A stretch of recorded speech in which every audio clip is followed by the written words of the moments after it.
And we're just going to go ahead and get started. So, Dr. Ba, if you could take it away, please. And if everyone else could mute themselves and maybe even either stop their video or just mute yourself and put it on speaker view, that would be great. So, take it away, Dr. Ba. So greetings, everyone. Welcome to Starfleet Medical's new program aimed at helping personnel talk more openly about issues of mental health. I am Dr. Muka Ba of Starfleet Medical's Department of Psychology, and I'm here to answer questions about psychology and mental health. I put out a request for topics, and let's see what you all came up with. So, dear Dr. Ba, I have been struggling after I got possessed by an alien intelligence and ended up hijacking the ship to meet them. How do I repair things with command staff after they found my holodeck program using their likenesses? I accidentally released the Dr. Moriarty hologram who took my ship hostage. I have nightmares that I'm on 21st century Earth supporting a dictator in clear violation of Starfleet ideals. I programmed a prostitute into a Wild West simulation an officer was taking his son to. I accidentally de-evolved my crew, and now I have a disease named after me. I was tricked by a Dabo girl into handing over Voyager to Ferengi criminal. These are all from the same person. Oh, Deanna, I am so sorry. Anyways, sorry, you have to deal with that. So anyways, it seems like the gist, the main issue that is in common with all these is the issue of guilt. Guilt is what we refer to as a social emotion. It is a social emotion along that also is together with feelings like regret, embarrassment, and shame. Now, since every emotion has a purpose, we have to look at, to understand guilt, we have to understand the purpose that guilt plays in our lives and in society. As a social emotion, it's an emotion that's actually supposed to help us stay together. Most advanced social species are communal, and these social emotions are there and are designed to help us to keep our relationships together and to help keep our communities together. And since every relationship is fundamentally about rift and repair, mistakes are going to happen, conflicts are going to happen, and we have to have these emotions to provide us with the necessary motivations to repair these rifts as they happen. Now, like I said, there can be some larger issues involved. Sometimes these feelings, they are also part of our societies, and they're also there to protect our communities as well. If you look at Klingon society, for instance, they are heavily focused on the concept of honor, and it is very shameful if your honor is brought into doubt. And the reason why this is there is it serves a purpose in that being such a martial society, if they did not have these controls and focus on honor, it could quickly devolve into chaos. The Vulcan culture, they similarly used to have a very martial society, and they actually built a sense of cultural shame around unrestrained emotions to fend off that same sort of fear, that same sort of chaos. Also, when it comes to intersocial species interactions, these can come up, and these interactions come up to kind of prevent mistakes from happening. When Terrans first started interacting with the Betazoids, we detected a lot of shame among the Terran people in that they were constantly on guard against their intrusive thoughts. They thought that because we were telepathic, we were picking up on every thought that they had, and intrusive thoughts, these spontaneous thoughts, they can be rather distressing and embarrassing. And we spent a lot of time having to assure them that they weren't going to insult us or offend us by these thoughts, which were more or less background noise to us. Now, when these social emotions work correctly, they identify the mistake, they identify the problem, they motivate you to fix the problem, and then their purpose is done, and the emotion should resolve. And that's how emotions work. They deliver a message, you listen to the message, you do what you need to, and the emotion goes away. And in a healthy environment, that's what happens. You make a mistake, you own up to the mistake, it goes away. However, oftentimes, these feelings of guilt, these feelings of shame, they stick around. And that's where I think a lot of people have these difficulties. So let's talk a bit about why they might stick around. First, these emotions may stick around because the person's avoiding the emotion. When you're avoiding an emotion, you're not letting the emotion deliver its message. If you're feeling guilty over something and you're just fighting that guilt and hiding from it, oh no, you can't listen to it, you can't address the problem, and so it perpetually reasserts itself. Some of the reasons a person may avoid it, there may be a form of cognitive dissonance involved with taking that responsibility. That you feel that it just goes against yourself to take this responsibility, or just for some reason, you can't admit you're wrong. Largely in our society these days, people have evolved to the point where they're more willing to take responsibility, but that's not with everybody, and resolving this cognitive dissonance can help. In more people, and this is more common from what we see, it's actually an issue of the emotion itself being overwhelming.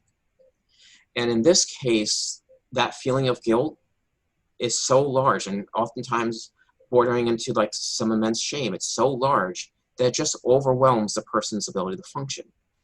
And this can happen because it's personally embarrassing, connects to something personally embarrassing. Sometimes people gain a very internalized sense of guilt and shame that the external event connects to. But in these cases, the person just can't bring themselves to face it because it's just too much. In these cases, we spend a lot of time working on emotional regulation skills to lower the intensity. And once that intensity is lowered, the person is able to face it and work with it. Another reason that the emotion can stick around, that the guilt or the shame can stick around, is that the person can hold on to the emotion. That instead of letting it resolve, they feel the need to just clutch onto it longer.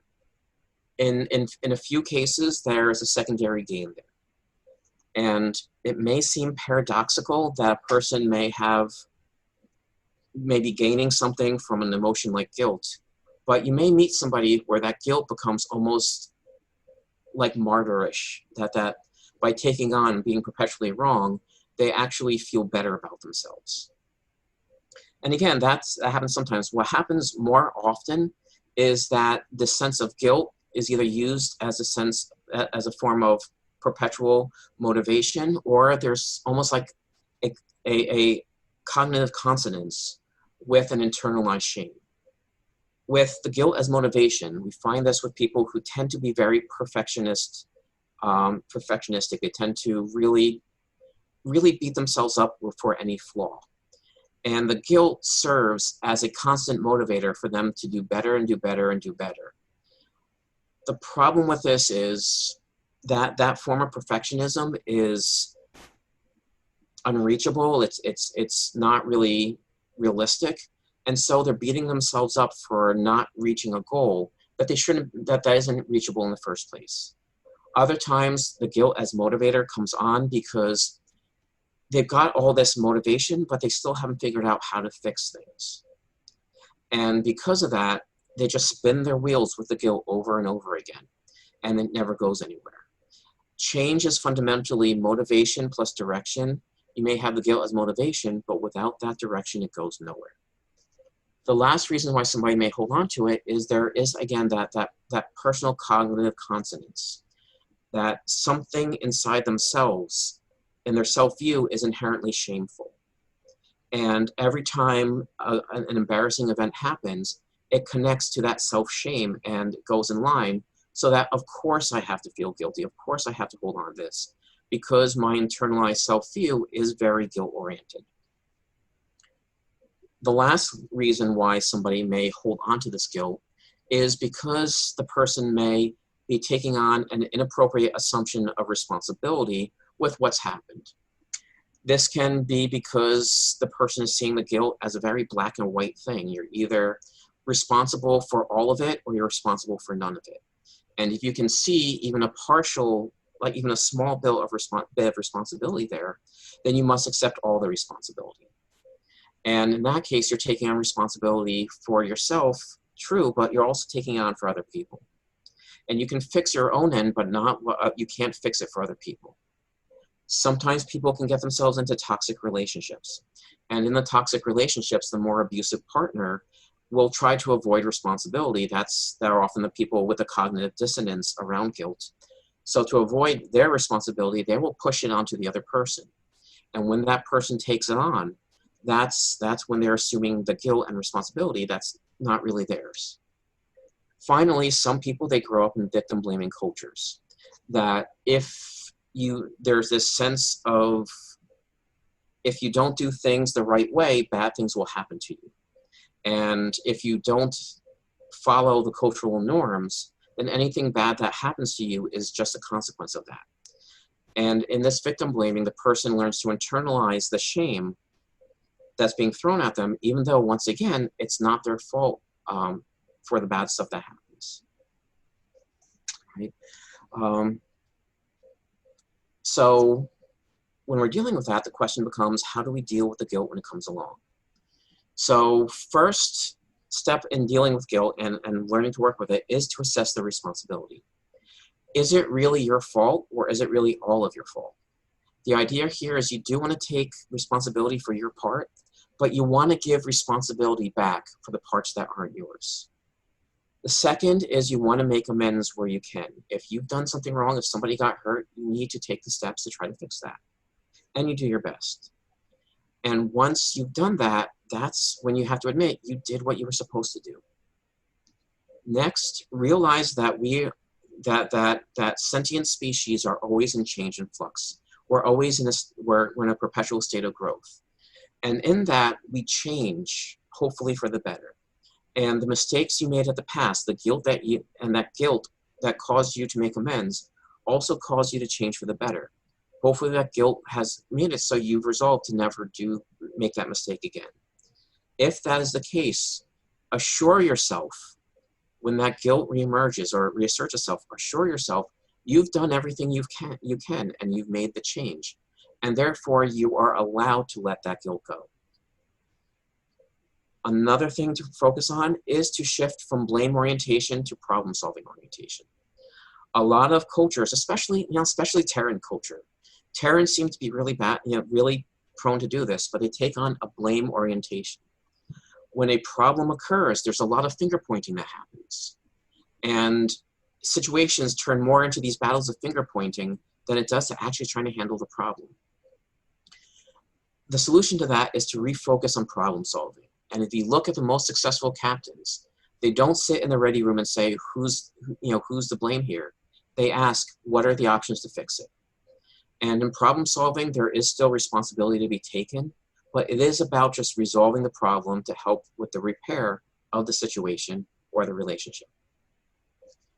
If you do recognize that there is this internalized core shame belief system in play, learn to challenge it. And this is where your ship's counselor can really be helpful. And by all means, please see your ship's counselor. I know there can be a lot of stigma around it in Starfleet, but we are here for a reason. And learning to change these beliefs of shame is one of the core things that they will help to do. But finally, remember that the reason why we have these feelings of regret, guilt, and shame is so that we can repair these relationships. And in these cultures, in these social species, people want these you are going to want to do these repairs. So people are going to want to forgive you. So you have to do your work, but give the other people the benefit of the doubt in that they are going to be willing to forgive you for the small mistakes.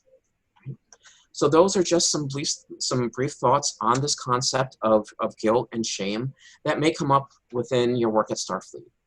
I do believe there is some time here, so if anybody has some questions, I would like to open the floor. Just please feel free to introduce yourself. If you are on mission, you can mention the ship you're on, but feel free to ask any questions you may have on the topic. And you may have to unmute yourself if you do want to ask a question. Does anyone have any questions for the doctor? You did cover quite a bit. Yes. Is there anything that I mentioned? I know that this was kind of an info dump, and I do tend to sometimes talk fast. That's the problem with Beta Zeds. Because telepathy can be such an instantaneous communication, sometimes we make that up verbally. So if there was a part of this that was unclear, or if you want clarified, please feel free to ask that too.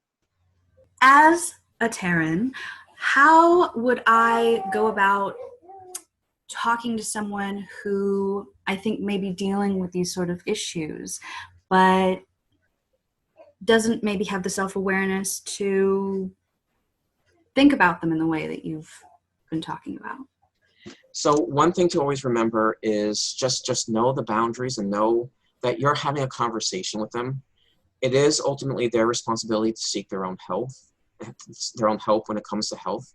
So just be careful that you're not crossing any personal boundaries or lines that will put too much weight on your shoulders. Your ship's counselors were trained to take on that extra load. So and you may not be, so just be aware of your own limitations. So that's the first place. But when dealing with somebody who may be carrying a lot of shame or a lot of guilt, you may want to walk them through the steps of, first of all, checking their responsibility. If they're feeling guilty over something they've done, ask them, was this really your fault? Or if it is in a scenario, and truth is most times it is a shared responsibility scenario.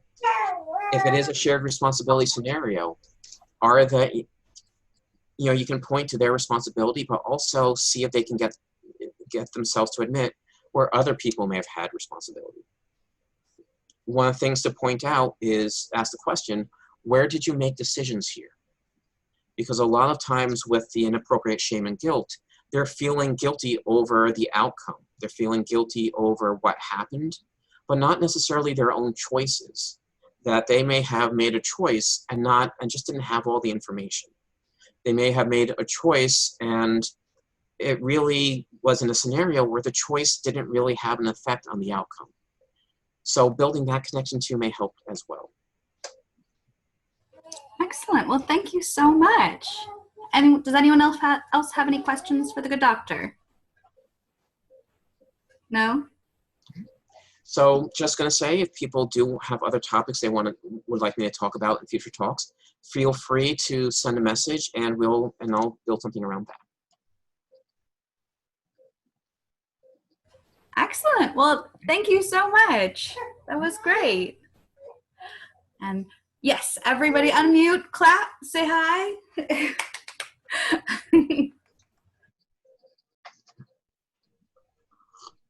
Hey, good talk. Very interesting. Fantastic, fantastic. All right. Well, that was excellent. Moving on from Starfleet. There's a baby in the background, sorry. All right. I inferred.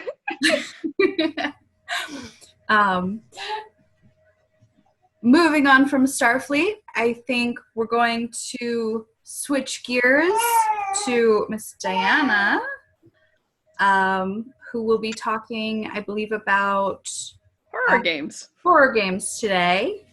So going from Starfleet to just pure terror.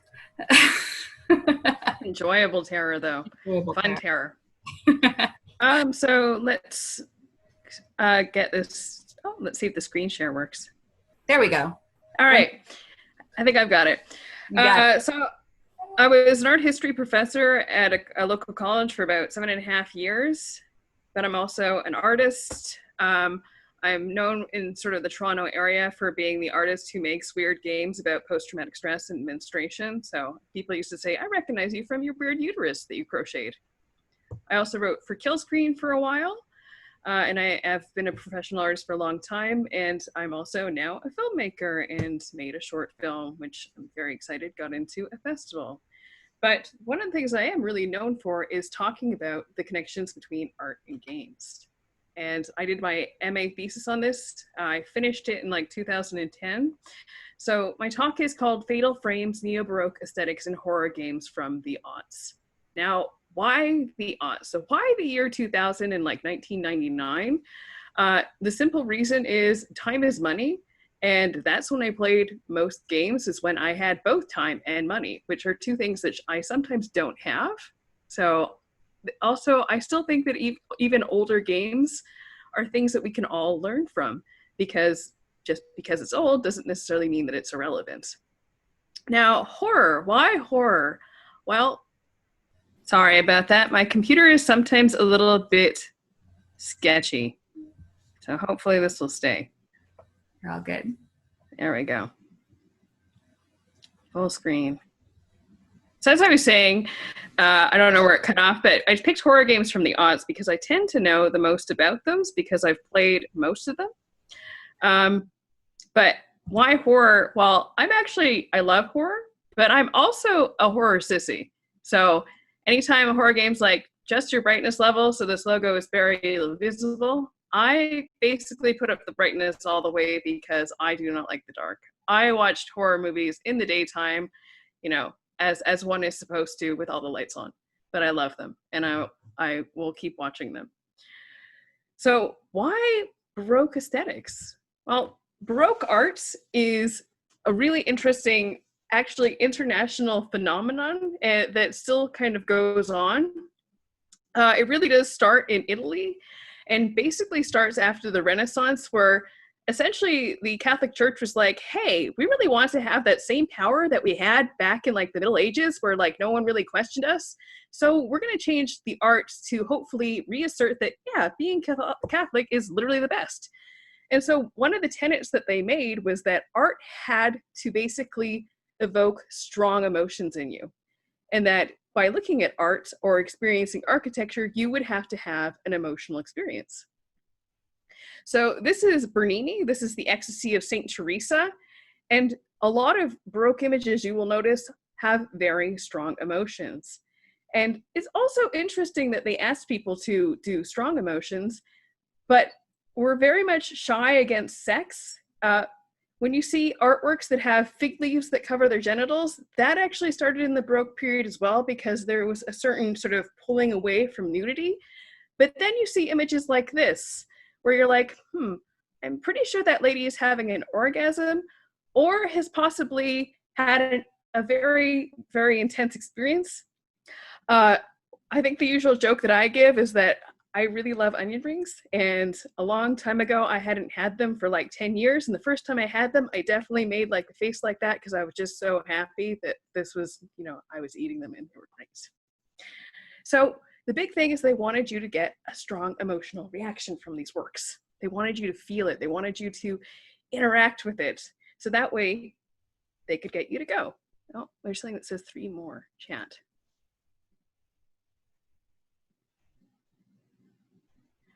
Yeah, Poke went around with a hammer. That one I haven't heard, but yeah, it was definitely, they were upset by the nudity because it was just frightening for them. They didn't want the sexuality.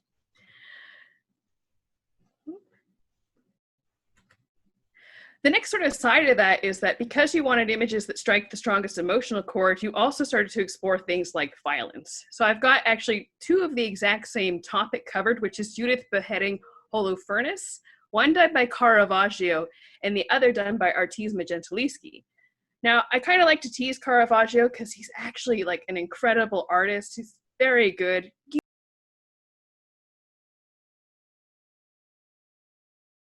Around it, or in some cases with sculpture, when you have to walk around it, will tell you a part of the tale and the narrative it's trying to give you. The other thing that ends up happening is what's known as seriality, which is this repetition of forms and expanding it outside their work. It's very common to see the exact same story told in different ways. As I just showed you, the exact same topic, 2 different artists making 2 paintings about the exact same topic. Modern day variant they would see is basically like Star Trek and Star Wars canon, where it basically just spreads out into everything. You can get like lightsaber, chopsticks. I mean, there's Star Trek toasters, there's everything, because we just want the same thing to happen over and over again, and we love the repetition of themes. The big one is this idea of virtuosity, illusion and immersion. The work is seeping out of its frame. In order to get you to sort of empathize with something, it wants to convince you of its reality. It wants you to believe that it is real and that it is something that you can actually interact with. A lot of marble sculptures that are carved in the Baroque period look like they're people. If you look really closely, you can actually see where they're, say, touching the flesh. You can see the finger marks, and there's something about it that's just real, that it looks like they could move at any single moment. The other thing is that it's always a heightened sense of drama. It's not like the boring moment. It's always going to be the big emotional moment, because that's the part that's going to get you. and trick you into believing that, yes, this is real. And some of these paintings are really fantastic at doing it. If you have a chance, Google Baroque ceiling art, and if you're on a tablet or your cell phone, hold the image above your head, and you'll see like how well they're good at doing depth and perception from that, because it totally makes the room look different. It's a fun thing.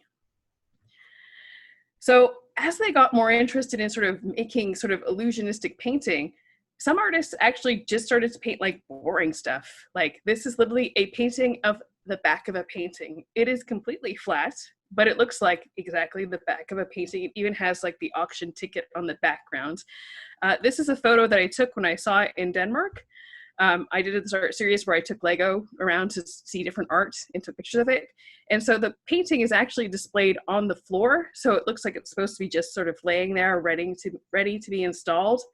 The leg that you can see is also another painting of an easel that looks exactly like an easel, but it's a painting of an easel. So they got really good at basically painting things to look completely realistic. So this is another great Caravaggio work. And I love this. There's a really good video by John Berger where he shows children this work, and it's fun to listen to children talk about artwork. If you ever want to have a fun time to show a kid a work and be like, tell me what you think this is about.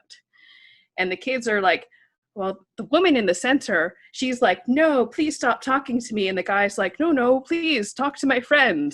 And they're not exactly wrong, except for a few things. Number one, the person that they think is a woman in the center is actually Christ. And so he's talking, and you do get the fact that he's talking because he's got his hand out. And the other person who's gesturing outwards towards the screen with their hand, he is introducing somebody. The other thing that you should notice at the very sort of bottom of this painting is that there is this sort of empty space in front of the fruit bowl. That's weird. Why didn't they put someone there? And the reason why is because the man is gesturing to you. That empty space in that painting is the place where you are going to be sitting at that table. You are the one who is going to sit at the table with Christ, interact, and talk with them. And this was the whole purpose of this work, was to make you feel like, hey, you could actually belong in Christianity. This was something that they wanted to include you in, because at this moment, this man is getting out of his chair, pushing it aside so that way you can come up and push your chair up to this painting and be part of this moment that is just stopped just for you. Now, John Rufus Martin is an art historian, and he writes saying that their aim, as one might put it, is to break down the barrier between the work of art and the real world. Their method is to conceive of the subject represented as an existing space coextensive of that of the viewer. So the nice way to say that is they really wanted you to believe this, and they wanted to make you participate in it and make you think that, hey, this was actually a thing that could happen to me, that these people would come out of this painting and include me in their conversation. And it's done so well with like the gestures, the open space. It's just, oh, brilliant. This is one I'd love to see in person. So Neo-Baroque, well, what's that? Well, Neo-Baroque is actually a term that was coined back in like 1992, but also had a huge resurgence in about 2004 by two academics. One is Omar Calabrese. He wrote the book Neo-Baroque Sign of the Times, and Angela Nadalianis, who wrote Neo-Baroque Aesthetics and Contemporary Entertainment. Both of them essentially argue that we are in a Neo-Baroque age, and we probably still are. We love entertainment that tries to draw us in. We love to be emotionally involved in things. The thing is that it's no longer religion that people are selling us, it's products. We all become involved in our shows and our franchise and want to have a part of that. So, modern examples of virtuosity, immersive theme park rides are the easiest one. So like you've got the Haunted Mansion in Disney World. That one tries to convince you that ghosts are real. I'm from Canada. So one of the big ones that we had was a version of Days of Thunder, where you were actually in the chair and it made you feel like you were in the car at that time. It doesn't exist anymore, but I still like that ride. And any sort of like haunted carnival ride. Other examples are games that generally speak to the player when they sort of talk to you. An old one is the Psycho Mantis encounter from Metal Gear Solid, where the character Psycho Mantis will actually talk about games that you've saved and played and mention it's like, oh, I see you like The Legend of Zelda or whatever game you've saved. Probably not Zelda, because I don't think that was on maybe it was on that system. I don't remember. Or games like, I think Omnicrom, the Nomad Soul also talks directly to you, as well as our new fascination with AR and alternate reality games, where you are part of the game that's going on. An alternate reality game would be, if you've watched the television show Dispatches from Elsewhere, that was based on an incredibly huge alternate reality game in San Francisco, where you were actually divided into different sort of factions and weren't sure if this was actually a game or reality. So we still love that kind of entertainment of, is this real? Is this not? Is this a game? Who's designing it? Which brings me to horror games. So Eternal Darkness, Sanity's Requiem, this is from Silicon Knights. This game had this mechanic called sanity. So sanity was the same sort of metric as like a health bar or a magic bar, but as you lost it, technical glitches would happen in your game. So back in the day, most TV interfaces were pretty much the same. So when you're playing the game, the volume bar would come up and start to lower, and you're thinking, I'm not doing that. Like, how is it doing that? And you think, oh my God, it's actually faking, my game that's breaking. And of course, no, it's literally just an image that they put up there, but everyone's volume bar looked the same. So of course you would believe it. Other things that would happen was that you get the typical video error. Sometimes it would pretend to crash and give you the blue screen of death. I got one where it was actually a fly that was walking on your screen. And for a moment, you actually were frightened because this game, even though it was a complete illusion, was pretending to actually ruin your own game. And that's really the only thing that a gamer has that's like a valuable thing, is their time. Because there's one of them that actually says that it's deleting your save, which, oh man, after you've put in so many hours into a game, you don't want that to happen. So it gives you this verisimilitude, this appearance of truth when it's, of course, an illusion. But it heightens your experience because you become worried because this thing is now actually happening to you. Fatal Frame 2, The Crimson Butterfly. I could say the same about Fatal Frame 1 and 3. I did not play 4, so I can't comment on that.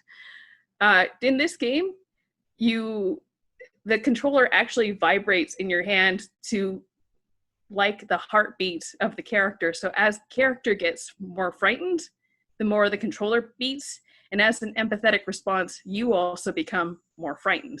So if you're playing this game and you're having a really hard time, turn off the vibration. It makes it 100 times easier, and it was the only way I finished the game.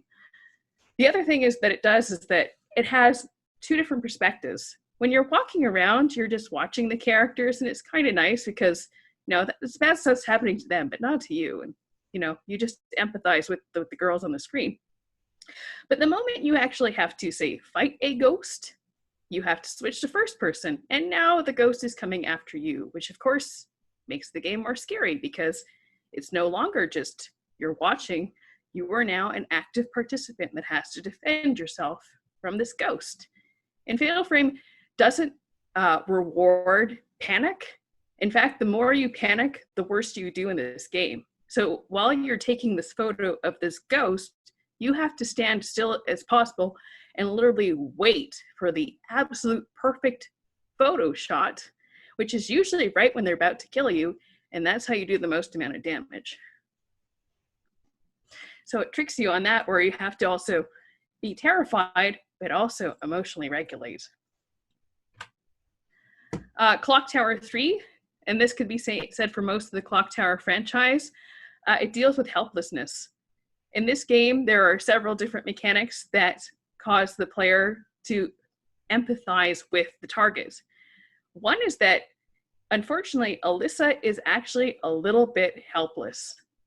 She is a teenage girl who got, unfortunately, stuck in this horrible predicament. A lot of the times in the game, she actually can't fight back. There are moments where she gets a bow, but for the most part, it's running and hiding and trying not to kick garbage to attract monsters' attention. And that makes it a lot more stressful because normally in horror games, you can fight back. This one, you can't. The other thing that ends up happening is if you end up, say, making too much noise, she has a panic response where then you can't actually control what she does at all because the character goes on like autopilot because she's panicking, and it makes it even more scary. The other thing that for me makes it scarier. And this is something that I call the Tony Stark and Spider-Man sort of conundrum. So when I was a kid, the Spider-Man movies came out and I really empathized with Spider-Man. I was like, yeah, I'm going to save the world. And, you know, I'm an adult and I know how to do all that stuff. But when I got older, and there's a point in like the Avengers movies where Tony Stark talks about Spider-Man like he's a kid and that he should stay home and like have a normal life. I started to understand that perspective of, hey, you're a kid, I need to protect you and you need to not be doing those things. So weirdly, as I've gotten older, games with like young protagonists who are teenagers, who are similar ages to say my nieces and nephews, I tend to get more stressed out at because I feel like as an adult, it's my responsibility to protect them. Whereas when I played these games when I was a teenager, my feeling was, hey, I'm very empowered because I can stop this. I know what I'm doing. So it's interesting that even your age range can change how you perceive this sort of experience.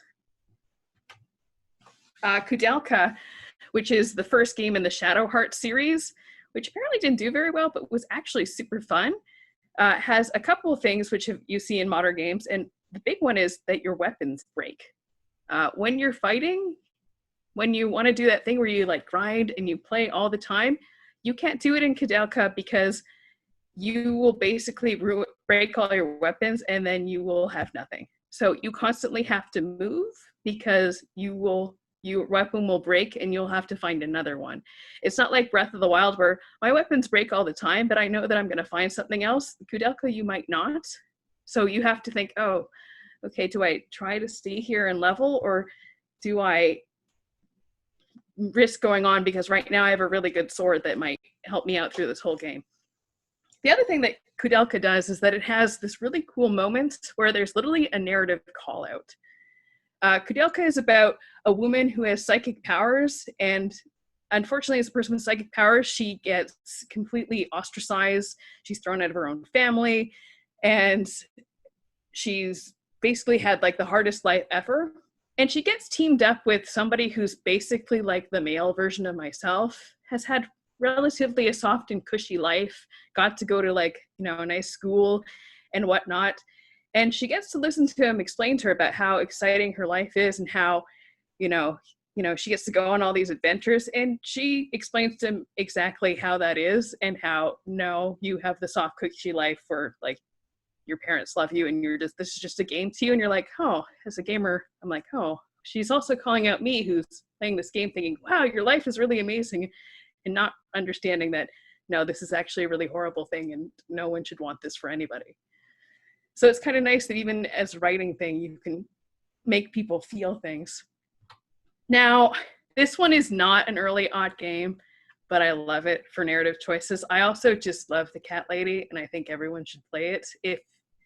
It definitely might be a little bit out of people's comfort range, but if you've ever had to deal with like depression or any kind of mental illness, someone who wrote this game knew what they were talking about. And there is a part in this game that sticks with me to this day, where in the second chapter, you have to talk to a therapist. And I normally, in a game where you have to talk to a therapist, I normally just make up answers and don't like take it seriously. For some bizarre reason, I took the questions seriously and answered them as myself, which made me feel like, hey, this is actually happening to me. So then when the narrative turns, it made it even more distressing as to what happened because I had answered the questions honestly as myself, and it worked. It made me more empathetic to what was going on. It made me believe the situation. And then when the situation turns, it made me feel worse about what happened by convincing me of its own reality. All right, so on that sort of note, we're not really that disconnected from art in art history, even though the Baroque period happened like little less than 400 years ago. We're still designing works of art and games that just want us to feel like we're a part of something bigger than ourselves, that try to trick us to believe that this is our reality, that this work could be our reality. And Nadaliana says, with borders continually rewritten, neo-Baroque visions provide sensorial modes of perception that suggest representation representational worlds that lose one sense of the other. Rather, the center is now formed in the position of the spectator. So essentially, we want to include you. You are the most important person in this work. Please keep letting us scare you. Thank you.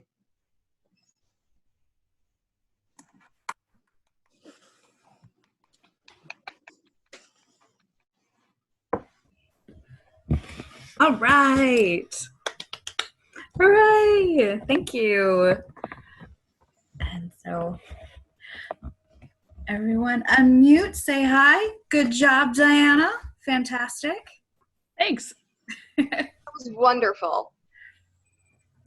Any questions, comments, etc. for or about horror games of the odds? For Ms. Paulson? Not really completely about horror games, but when you were talking about how your view changed with how you have aged, it reminded me of Coraline by Neil Gaiman, because like children find that book and the movie like completely amazing, and parents are like, oh my god, no. Yeah. So it reminded me of this. Yeah, the Coraline's great because sometimes you're like, oh wow, those parents are really bad, and you're like, no, they're probably just having a really bad day. They're not actually terrible parents. Yeah, so it just reminded me of that. Thank you. That's awesome.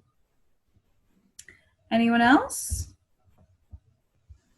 No? All right. Well, then now we're going to move on again, going from the horror genre of video games to how to talk about it, I guess. How to talk about anything. How to talk about Literally anything. Literally anything, because Talia is going to tell us about some cool linguistic stuff. So take it away, dear. All right. Hopefully the wind won't be too loud in the background, but let's see. There we go. Okay. So this is little bits of linguistics. I am not going to be talking about many things in depth. I'm just sort of doing a brief run through of a few topics that people were interested in, and I'm interested in. So it's just little bits of linguistics. To start off, let's start with a basic primer on some of the most basic essentials of linguistics. Starting with the smallest unit, sort of language, the sound. Sounds can be consonants or vowels, and that's sort of a rough category because there are consonants that are kind of vowel-like. Consonants are categorized based on their place of articulation, their manner of articulation, and their voicing. So you can see to the right chart that explains place of articulation. So that's where in the mouth and throat sound is produced. For instance, P and B are produced with the lips, which means they're bilabial, p, b, while F and V are labial dental with the teeth and the lips, f, v, and then interdental, teeth and tongue, th, the, and then moving backwards, alveolar, t, d, s, z, and then postalveolar, sh, j, moving back to palatal and velar, k, g, ng, and then finally glottal with h and the glottal stop, which is kind of hard to produce, but it's the sound in uh-oh, the sort of stop in between. And you can feel, if you pronounce all of these sounds in order, you can feel the sound moving back in your throat. Manner of articulation is how a sound is produced. There's a couple different ways to produce a sound. Even if your voicing and place of articulation are the same, the manner of articulation can change. For instance, the difference between a T and an S. They're produced in the same place and they have the same voicing, which I'll get to in a sec. but a T is a plosive or a stop, which means you can't hold it. If you try to hold a T, it becomes an S. T, S.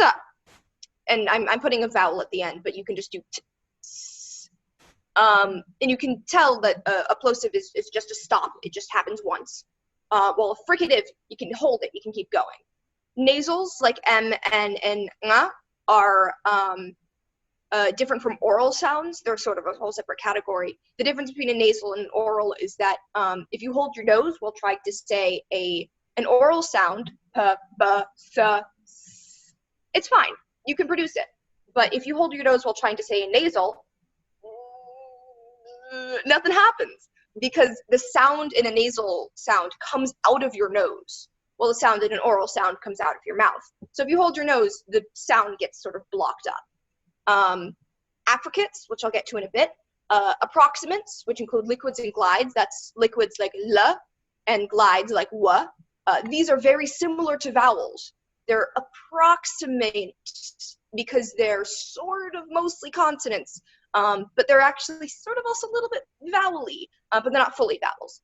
And flaps, which include the sound in butter. You're like, the sound in butter is a T. No, it's not. Is it a D? Nope. Butter, butter, butter. You can hear the difference, and the last one is how most people pronounce it, and that's its own sound. It's the flap. And then finally, voicing is whether or not the vocal cords vibrate. This is the difference between a P and a B. You can put your hand to your throat and feel the difference between a P and a B. P, p, p, p, p, p, and B. B, b, b, b, b, b, b. You have to have your vocal cords vibrate, and you can feel them with a B. And that's the difference between T and D and S and Z and sh and zh, and F and V and a whole bunch of other sounds, k and g. Same deal. There's a lot of voiced unvoiced pairs.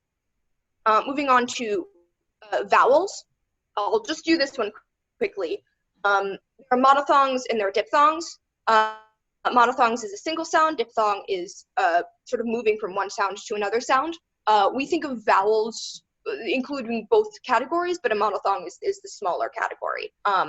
You can have the difference between different vowels I won't really get into, but for instance, the front vowel, I don't know if you can see my cursor here, is an E sound, and you can move backwards, sort of, in the mouth to a oo sound. It's the difference between leak, luke, but those are both closed, and so you can have an open ah sound, which is different from an ah, which is different from in some dialects, you might have aw as in caught, and then caught, caw, ca, caw.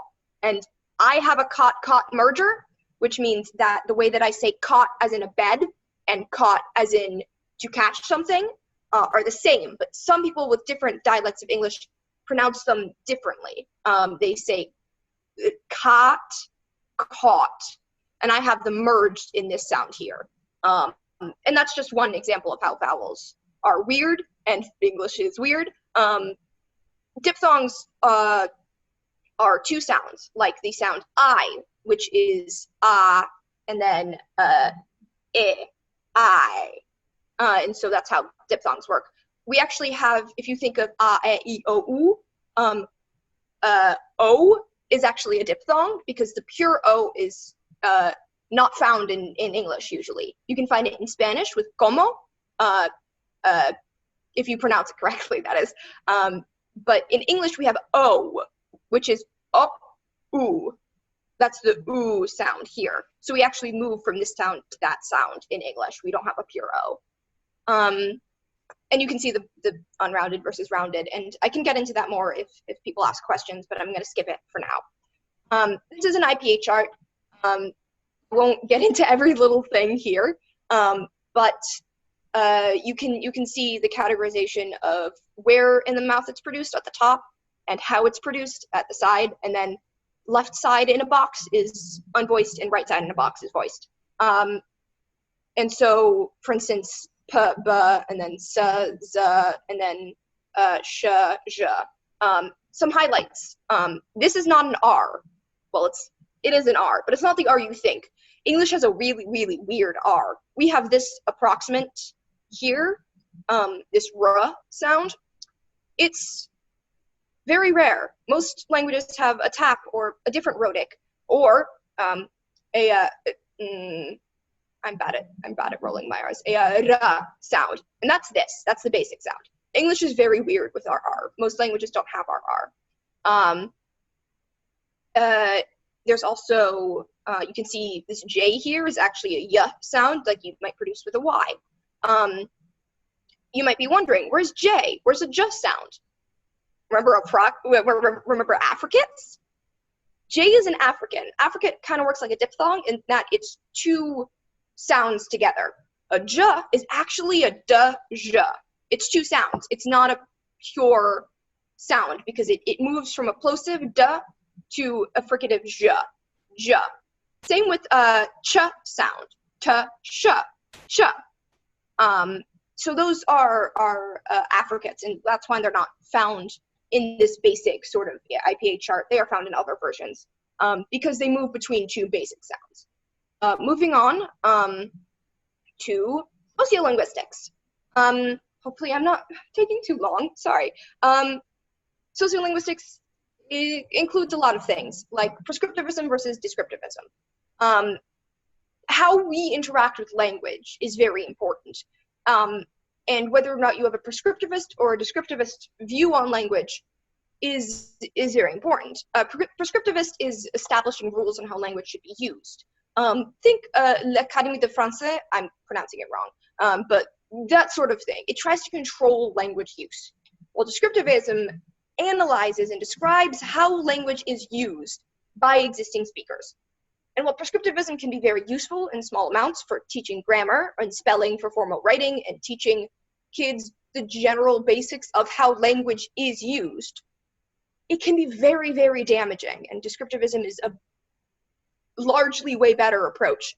Some ways in which prescriptivism can be very damaging include the sort of societal racism of a discrimination against AAVE, which is African American Vernacular English, also called Black Vernacular English, or kind of Ebonics, which is a bit of a controversial term. So that includes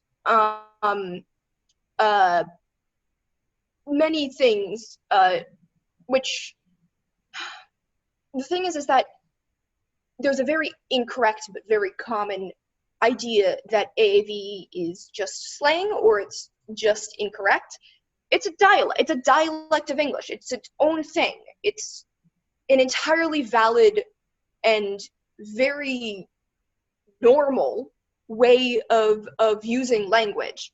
It even has its own grammatical rules in terms of sort of how language has evolved to create a grammatical rule that actually doesn't exist in standard English, the habitual be. You might be familiar with it in the idea of he be working. This means that somebody is working habitually. English doesn't actually have this. We would have to say he is working habitually. He is working often. We don't have our own sort of habitual marker in the same way as AAV. And there are other sorts of slang and grammar and really sort of just different terms that are found in AAV, and it's a completely legitimate dialect. But if you view English as something that must be controlled and must be pure, then in that prescriptivist view, you can end up being discriminatory against AAV. In a similar sense, the singular they has been shot down and derided by grammarians, well, formal grammarians, because of its perceived non-grammatical usage. But it's perfectly fine, and it has been in use since the 14th century, and Shakespeare used it. So history is very, very on our side in terms of the fact that it's grammatical. It's something that speakers use, and if you think that speakers shouldn't use it and you try to control it, you end up harming people. Because previous general alternatives for an unknown gendered person were he, which are bad because it assumes male's the default, and he/she, which is bad because it's clumsy and also enforces an artificial gender binary. And people have been using they as an unknown gender or a singular person for ages, and it's fine. And if you continue to insist that it's ungrammatical and refuse to use it for a non-binary person who has asked that it is used and has said it is their pronoun, if you don't use it, I'll break your kneecaps. Anyways, next slide. Pragmatics. Grecian maxims are very interesting to me. They're very societal in nature. And as such, this is not as universal a thing as stuff like the basic sounds of all language. But it is very, very, very interesting, especially because you might have, as Star Trek fans, some ideas of how to write Garrick after I explain these. So Grecian maxims are meant to guide conversation, and they presume that conversation is cooperative and social in nature. This may be different in different cultures, but these maxims are something that we unconsciously use and follow all the time. Maxims of quality. Don't say what you believe to be false. Don't say something that doesn't have adequate evidence. Pretty simple. If you assume that your conversational partner is lying all the time, you're not going to get anywhere in the conversation. And as such, you have to assume that they are telling the truth. And so there's a social contract of you should tell the truth, generally speaking, in most scenarios, because that is how just to make a conversation work. Maxim of relevance. If somebody asks you how you're doing, saying the sky is blue doesn't exactly help continue the conversation. So be relevant in responses and in continuing a conversation. Maxim of quantity. Make your contribution as informative as required. Don't make contribution more informative than required. Pretty simple. Maxims of manner. Avoid obscurity of expression. Don't use jargon. Use understandable words. Avoid ambiguity. Be clear. Be brief. And be orderly. Ambiguity is different than make your contribution as informative as required, because you can tell information and still have it be very unclear. Be brief is different than don't make contribution more informative than required, because you can make something very, very, very long and also not informative. So those are separate things, but they're closely related. And then be orderly. If you're telling a story, tell it in chronological order. But we break these all the time. We break them for a reason. There are things that we communicate by breaking them. For instance, if your friend says, I'm going to get all of my work done today, and you say, yeah, and I'm the Queen of England, you are saying something false. Your friend knows it's false. You know it's false. You are saying what you believe to be false. But this communicates sarcasm. This communicates disbelief. It communicates that what you are saying, which you know to be false, is just as true as the thing that they said, which they thought was true, but you are indicating is not. Maxim of relevance. Somebody says, how are you doing? And you say, it's cloudy today. That is seeming a switch in subject, but if your friend knows that you don't like it to be cloudy, you like it to be sunny, it indicates that the sort of subtext of I'm not having a great day. Something that could be really, really interesting is the fact that maxims of relevance would be used all the time in covert sort of scenarios and very circumventing of a subject. Maxim of relevance is something that we use to sort of slingshot around a subject we don't necessarily want to sit right on, but we will still address. So we might change the subject, but because of the maxim of relevance, we understand that what we're saying might not seem on the surface to be relevant, but is underlyingly still continuing the conversation. And that's one of the ways that we can sort of subtly talk about things. And it's very interesting. Pragmatics are super cool. Conceptual metaphors. Oh God, I'm using up so much time. These are so cool you probably don't know what they are, or if you do, that's really cool also. But they are sort of natural metaphors that are built into language. For instance, the idea that you are looking forward to something or looking back on it. It presumes that in English and in our society, the future is in front of us and the past is behind us. This is not true in all language. This is not true in all cultures. It's not a universal thing, and it's something that is just so built into our language that we don't even realize it's a metaphor, but it is. We conceive, generally speaking, me as an English speaker and many of you as English speakers as well, probably conceive as time in a very specific way, as the future being ahead of us and the past being behind. This is not true for all cultures. There are languages that presume that the past is in front of you because you can see it, and the future is behind you because it is unknown and you can't see it. This is something that is just so completely ingrained that it's so interesting to sort of peel back the cover and look at language like this, to realize that you spend time on something as if time is money. And money metaphors are very similar. Prices will be rising, but why is a price of something rising in physical space?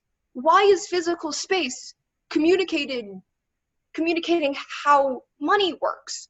We conceive of these abstract concepts in physical ways as a way to express them. And it's actually really interesting because this is something that is used in English, but I wonder if it's something that's sort of not universal, but common in language, because in Hebrew, the phrase kama ze ole means how much does this cost? How much does it cost? The verb ole means in this phrase to cost, but it generally also means rise. To make aliyah is to rise to something, and it's sort of really interesting that this is a word that is has a double meaning in Hebrew, and in English has a very metaphorical sort of meaning. Moving on from conceptual metaphors, which are so cool, internet linguistics. I'm gonna most of this is taken from a book called Because Internet, which is super cool. You should all read it. It's by Gretchen McCulloch. She's awesome. But this stuff is really, really, really interesting because many of us are internet users in some way, and this can help you understand how and why you use language on the internet. There are different generations of people on the internet, depending on how old you are and when you first joined. First wave is old internet people, who aren't necessarily old, but you know. These are people who got online before the 2000s, before the internet was mainstream. This is an extremely wide range of people. You could have gotten online in the 1980s or the 1990s. It's very wide in terms of things. And it's before the internet was mainstream, and so things were very different culturally speaking. People who are old internet people might have used Usenet, IRC, listservs, and communicated with people that they didn't know as a way of sort of reaching through using this very, very, very new medium to find new people. Old internet people tend to have necessary tech adeptness because in order to set things up and to use the internet, they had to know a little bit of code, a little bit of HTML, a little bit of basically, because the internet was so raw at that moment, you had to be able to go into its guts and actually use coding and tech adeptness. And so these people are of various ages, but generally speaking, older than me, which I'll get to later. So that's the first wave. There's also the second wave, which include full internet people and semi-internet people.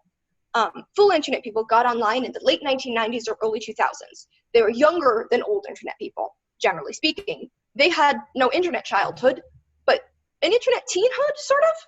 An alternate young adulthood. They used AIM, MySpace, LiveJournal, Neopets, etc. It's possible the old internet people used these as well, but these were the first things that the full internet people used. they communicated with people they already knew. And they had some tech knowledge, but they didn't need as much as the old internet people. Semi-internet people also got online during this same time period and also had no internet childhood. But they went online for different reasons. They might have been the same age as old internet people, but they got online for work. They used email at first and then migrated to places like Facebook. And they had probably some maybe some little tech knowledge, but not necessarily. They didn't need it. And this is like my parents, generally speaking, who they went online for work-related reasons and didn't use it as a social thing as much as full internet people who went online at the same time were, generally speaking, younger and used it socially. And that's the first and second waves. Moving on to third waves, there are two categories, pre-internet people and post-internet people. Pre-internet people got online in the late 2000s or 2010s. They went online because they had to. They were resistant before, they didn't see the use. And now they're there because everything's on there, because they have to file their taxes there, et cetera, et cetera. They're often over 65, but not necessarily, and not everybody over 65 is a pre-internet person. They could be old internet people who got online in the 1980s. They have little or no tech knowledge at all, because it's not needed anymore. And they might use the internet and might use Facebook, but they're not a part of it, which I'll get into later with post-internet people. It might be weird when your, in my case, grandparents communicate with, how are you doing, ... because I'm doing well, ... weather has been nice here. And you're like, what is going on with this? But apparently that was a separator when people used postcards. And so that's actually a sort of a very old thing becoming a way that they communicate now. And I'm a member of the post-internet people. I'm in the third wave. I got online in the late 2000s. And I grew up on the internet. I used it for communication with peers and also with communication with people I didn't know. I actually don't use any of these things, but most people in my generation do use things like Snapchat, Twitter, and Instagram, and not just use them, but these are their first things. Because an old internet person might have a Twitter, but it wasn't their first sort of thing that they used. Tech ability can be extremely varied, but it isn't necessary in the same way it was for old internet people. It could be that someone is an expert coder and also a post-internet person, but it isn't necessary to be a post-internet person. They put a lot of meaning into very minor typographical cues, which I'll get into in a sec, because their childhood, my childhood, was with the internet. We grew up, used language through the internet, through a digital medium, and so much of our instinctual language use is built into typographical stuff, which I'll get into now. Typographical tone. It's so cool. All caps is shouting. It's emphasis. It feels weird for me to say that sentence like that, because to me, all caps is shouting. It has to be. It just is. But it used to be that on very old keyboards and telegrams, everything was all caps, so it would be seen as neutral. But nowadays, it's definitely emphasis, and it's shouting, and it's very weird if somebody from my generation gets a communication that's in all caps and is neutral, supposedly. There's also repeating letters, which I express as holding out longer. It's also emphasis in a similar way, but it's a different kind of emphasis. And there's sparkle punctuation, which I actually wasn't online during the general use of, but I have seen the secondary use of, because it used to originally mean unironic excitement, and now it seems sarcastic. And I've only ever seen the sarcastic thing, but the reason it has become sarcastic is because it used to be excited. And so sparkle punctuation can be sparkle punctuation, or it can be sparkle punctuation. Similar, but very different. And then bang pats. Bang pats are so cool. The formula is adjective, exclamation point, noun. And it comes from actually old internet stuff, from the necessary way to indicate a path a computer should take. Because art, exclamation point, Alex, goes to the art department and finds Alex, while math, exclamation point, Alex, goes to the math department and finds Alex. And so it was a necessary sort of adjective way of saying it. And now you'll see this all the time with fanfics and various sorts of fan stuff, and they come from a necessary tech thing. And I find that so cool. But it's great. And that's something that's actually rather old, but it's still around, and most people like me didn't know about it before reading about it. So now it's time for a little exercise. This should be fun.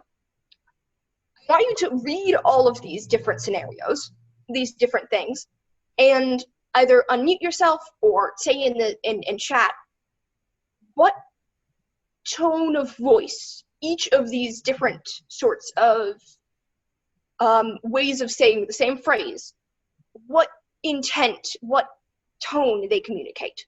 Because I wrote these in very specific ways, using my idea of typographical tone of voice. And I'm very curious to see what's your internet generation and what tone do each of these have. So you can take a moment to go ahead and read them, and then unmute yourself or say in the chat your thoughts on any of these sort of three. And I'll give you a moment to do that.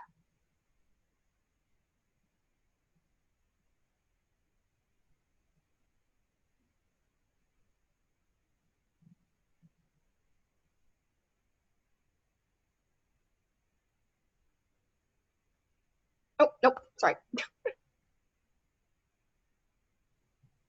Anybody have any insights or thoughts? But you don't have to do all of them. There's 3 different sort of ways, different phrases that I used in different ways. I don't know about anyone else, but I can hear the different tones of voices for every single every single one. Yeah. 1 sec, there was somebody in chat. That keeps happening. Somebody in chat. Nope, that's something different. Never mind. Okay, so you might have a different way of thinking about this. But somebody just said something that's very much how I wrote it. How I would say these out loud is, wow, that's really interesting. Passive aggressive, bored. Wow, that's really interesting. Genuine excitement versus, wow, that's really interesting. And that's sort of how I understand these. But you can completely understand why somebody who didn't understand that might send the first and mean the second. And so that's very, very interesting. If you want to try the second one, or I can just go ahead and say how I meant it.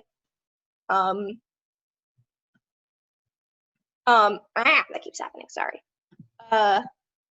Yes, that's something also that I deliberately wrote in, because how I how I express all of these is, what are you doing? Actual, like, shouting, sort of, versus, what are you doing? Enunciated, not as shouty, versus, what are you doing? Or, alternatively, what are you doing?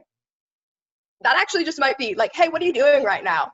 But it's much more casual versus, what are you doing?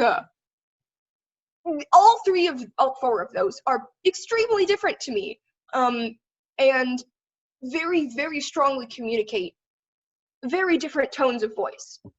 And they're just different in, for instance, the first and the last, just different in capital versus italics.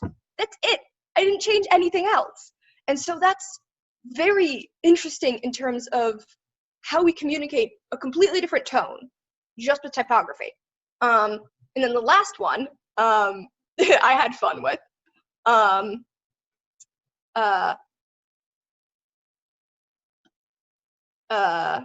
Okay, first mocking, second normal but angry, third fun, fourth concerned. That is exactly how I wrote it. That's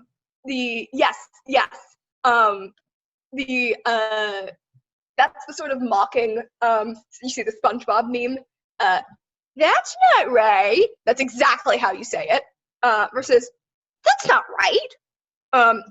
Actual genuine emotion, sort of angry, versus, that's not right, lol. it's funny. It's like teasing. You might be commenting to somebody else, but you might be more generally, the sense I get from it is like somebody sent you a link, like, what's up with this? And you're like, that's not right, lol. You don't actually say lol. The way that I would actually express that is, that's not right. You don't need to say the lol. Also, I say lol rather than lol. And then the final one is, that's not right. All four completely different tones, just based on the punctuation and capitalization that I used. It's so cool. I find this absolutely fascinating because how did we get these? How did you come to understand all of these different meanings? And how did I write all of them? And for some of you, all get all of them perfectly. It's because language evolves on the internet. It evolves in a way that we are used to seeing language evolve, not in text. Because text has been, for the most part, just a way of writing down speech. And we don't have many records of informal speech. Because most formal writing was most writing was formal. And so getting records of informal language use, so much informal language use, all in writing, you see that informal language use is how language evolves, and as such, casual conversation among many, many, many people creates new social norms. And that's how we get stuff like this. And that is the coolest thing in existence to me. And I'm so happy that you all took the time to listen to me rant about what is very, very cool to me. And so, yeah, if you have any questions, if you have any comments, go ahead and unmute yourselves, because I am currently done, and these are just sources. Once again, I'm going to plug Because Internet, because it's a really good book. But anyways, that's my presentation. Jazz hands. So that was awesome. Thank you so much. I loved it. I was very curious if there's any other dialects in America right now. I mean, I know there's like a vowel shift or something going on in the northern Midwest somewhere, and I'd heard about the African American Standard English. I'm sorry, I forgot what the acronym was. Being considered its own form of English, but I'd never really thought of it as a dialect. So are there any other dialects currently either currently in place or seems to be headed that direction, like the vowel shift or anything like that? Okay. There's a famous quote, unfortunately I don't remember who made it, it's that famous, which says that a language is just a dialect with an army and a navy. And the lines between dialects, languages, and accents, and sort of general, just slight shifts in language are very blurry. And so there are things that are accents with slang, like Valley Girl sort of ways of saying things. And there are, for instance, in the American South, there's a grammatical sense that I am not really familiar with, like something, what is it? If you're from the South, correct me. Like, you should shut the window. Might could, yes. That sort of thing is a different grammatical structure, and one that I actually don't remember the meaning of, because it's not something that I ever learned or ever used. And that's sort of its own dialect, and that's sort of its own regional variance. And the thing is that the line between these things is very blurry. For instance, some people might call AAV a sociolect instead. And so it's not entirely clear to me of any. There's probably existing dialects of English, for instance, Creole in various places. But it's not, I don't know of any off the top of my head, but there are almost certainly existing other dialects or existing sociolects or existing sort of alterations of standard English in the US and in many other places. Any other questions? I didn't, just curious, because I thought Creole at this point was here in America was considered its own standard language. Like, I know when it first starts, it's not, but it's been established. The kids have learned it and therefore created their own grammar and everything. So I just was surprised because I hadn't thought of that was considered a dialect in this country in like 100 years. Well, like I said, also I'm not an expert, so maybe you're right. But also a dialect doesn't have an army and a navy. It doesn't have its own strength in the same way that a language does. And so one of the reasons Creole and AVE are considered dialects and not their own, or might be considered dialect versus language, is because the people in power don't use them. And the people in power use something else. Got it. Thank you so much.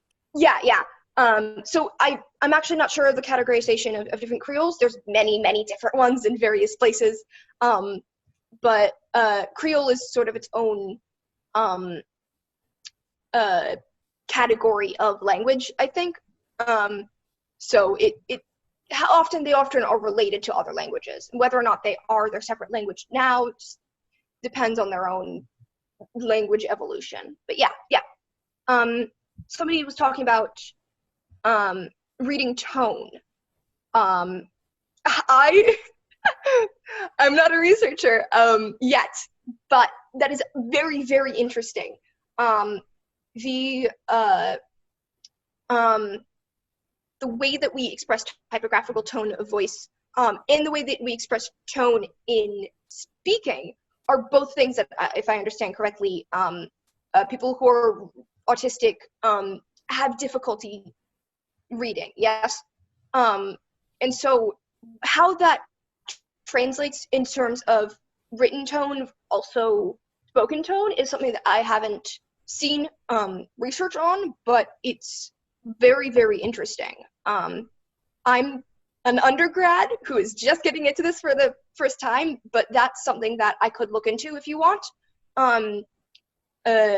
I haven't found anything specific about neurodivergence and understanding different typography, but I've seen informal things about people who are autistic not getting the social cue of spoken and written typography. Yeah, it could be a future PhD idea. Okay, yeah. If after you want to talk about that, Zach, that would be great, because it's not something I've researched, and I would love to have another perspective. Any other questions or things about any part of the presentation? So, as a person who is probably going to take an exam in English soon, I have a small question. Is using singular they considered academical? Like, if I use it in an essay, what is the chance that it will not be considered a mistake? If you know, of course. Oh, that's a big question. Because there is a difference between academic English and yeah, I know. Oh, the thing is that it is. Yeah, it's going to depend on professors. It's going to depend on people who, just the person who's creating it, because right now singular they is at a crux, sort of, in terms of how it's perceived, because it used to be perceived as not academical at all, and now there's been a social shift, and sort of honestly, unless you are referring to a non-binary person, I wouldn't risk it yet. Yeah, it's oof.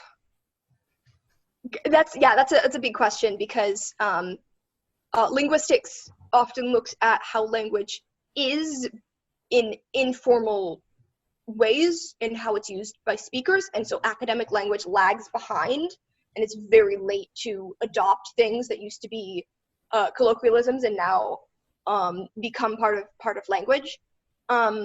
And so this is something that's currently in transition, and so I would actually say don't right now. Hopefully that answers your question, though. Yeah, so much, because I thought the same, so yeah. Thanks. It's something that people like me are currently like, hey, please accept this as formal, please. And but they haven't accepted yet, of course. Yeah. So yeah, yes, thanks. Yeah, exactly. All right. Any other questions or comments? Can I ask one more? Yeah, sure. Is the double T in the middle of words like kitten and mitten considered a flap? Because my mom is from Tennessee and I'm from Connecticut. And here in Connecticut, we drop those double T's. It drives her crazy. And I never considered that it might not even be T's. You know, we've been arguing about it for decades now. I'm just curious. So does your mother say kitten and you say kitten? Exactly, yeah. It's actually possible that it's possible you're doing kitten, you're doing a tap, but it's also very possible that you have dropped the middle sound entirely and you're doing kitten. Kitten. Yes, that sounds how we pronounce it. Yeah, thing is butter, you hear it. It's not a D, it's not a T, but it is a sound, a consonant in the middle, butter. But kitten, I'm pretty sure is dropping a sound in the middle. It's quite possible that you actually have a glottal stop in the middle, like the sound uh-oh in the middle of that. Yeah, it's possible that that's in the middle. But yeah, that's a regional thing. Straight up, it's a regional thing. It's funny because I'm in Connecticut, and people in Connecticut, for reasons I don't understand, generally we think we don't have an accent. I have blown coworkers' minds when I pointed out how we drop that middle sound. It's hilarious. Everyone has an accent all the time. I have an accent, and it's seen as standard American for the most part because I grew up in Maryland, in sort of that like transatlantic area, and that's seen for some reason as standard, but it's not. It's straight up not. I have accent things all over the place, and so that's everybody has an accent. You just gotta you gotta accept that from the get-go. But yeah, that's something that you do unconsciously, and I also do unconsciously because to me, kitten sounds hyper-articulated. Yeah. Yeah, definitely. Thank you. No problem. Yeah. Did somebody else want to say something, or? I also remembered one more question. Yeah, so do you know, like, what is the cultural difference between pronouncing often and often? Because I'm not a native speaker and I don't really understand the difference because different people say different. That's probably also a regional thing. I'm not sure of the culture of it. I would have to do specific research on that word. But that's, yeah, often versus often is, no, yeah, I say often. Yeah, me too, actually. I will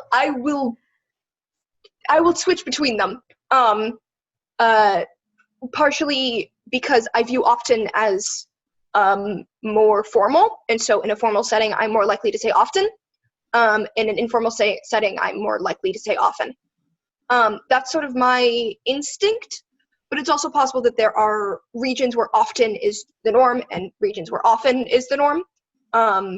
But my instinct is that it's often the hyperarticulation is seen as more formal, while often the T drop is seen as informal. But it's something that unless I'm wrong, I completely understand when somebody says often, and so it's seen as very normal. But if you want to be formal and safe, often is I think the more. So there is no actually common right form, right? I mean, I don't know. I'm not sure. I would have to look into that. The thing is that I'm doing this through my own biases and my own ideas of language and how I grew up. And so it's entirely how I was raised in terms of what I perceive as normal. And so different people are in the chat as such are saying that they would hear both. And so, yeah, contextual, it's something that might vary between different situations, but isn't necessarily something that is a huge deal, I would say. It's not a big faux pas to say one or the other. Okay, Yeah. thank you. All right. If that's it, then Zach, did you want to say something? Yeah, I just want to speak on the question of autism and where the difficulty in the social cues comes from. One of the things that we're really starting to understand about autism is that it's really about an oversensitivity, that there is too much information coming in. And so basically the individual, they walk in a situation, there's an overload of information, and then there's a shutdown. So the difficulty that comes with picking up on social cues comes because these are very subtle cues that they're being asked to pick up on, and it's like the world is shouting at them. So that's the way it's kind of being conceptualized now. It's just that there's that, in a sense, it's similar to, you've probably heard of spoon theory. Okay, and it's basically because of this overwhelming nature of, just this oversensitivity, the spoons are being handed out at a faster rate. And that faster rate of handing out the spoons causes this overwhelming feeling. And again, that creates a shout effect. When people function, they usually function at one of three levels. There is the understimulated level where just you're not getting anything and you're not really motivated to get anything if you're sitting down there for the most part. There is what we call optimal stimulation, where you're getting just enough. And it's enough to kind of move you forward and kind of get you to pick up on things. And then there's overstimulated, where it's just too much. Extroverts, they actually have a very low sensitivity, so they need more stimulation to get to the optimal zone. Introverts, they have a higher sensitivity, so they get to that stimulation zone faster, which is why when they're forced to interact with introverts, they can get to the overstimulated zone and then have to kind of drop off. People with autism, we think what's happening is they're even more sensitive, so they get to that overstimulated zone faster. So, it makes sense that regardless of social context, in terms of whether or not it's in person or online, it could happen in either scenario. Yeah. And it would probably depend on the individual whether or not they're more comfortable communicating online versus in person. Okay, thank you very much. That's something that is very interesting and also very insightful. Yeah, Thank you so much. And this is a problem in the field because I've actually watched the understanding of autism in the field develop while I have my autistic friends screaming, "Listen to us," during that whole time. But what happens is early in the field, it was being conceptualized as a deficit in something, and this is where people were screaming, "We're not being understood." And I remember this was back in the 90s, they're saying, "Oh, there's a lack of theory of mind being developed here," and I remember specific experiments being done to test and disprove that, and that's where a lot of the bias gets built up. Where really, like I said, it's not a deficit, it's actually too much at once. So being able to reconceptualize it like that, I think, is getting a better understanding. And when I work with autistic clients, they say that approach makes them feel more heard. So. All right. Fantastic. Thank you. Awesome. Well, does anyone else have any questions for Talia, for Zach, for Diana? Anybody? No? Well, fantastic. Well, I guess that wraps it up then. This has been an awesome afternoon. Thank you so much, everybody. Big round of applause for all of our presenters. Everyone has been wonderful. Hooray. Thank you. Of course. Everybody. So, bye. Bye. Bye. Bye. Bye.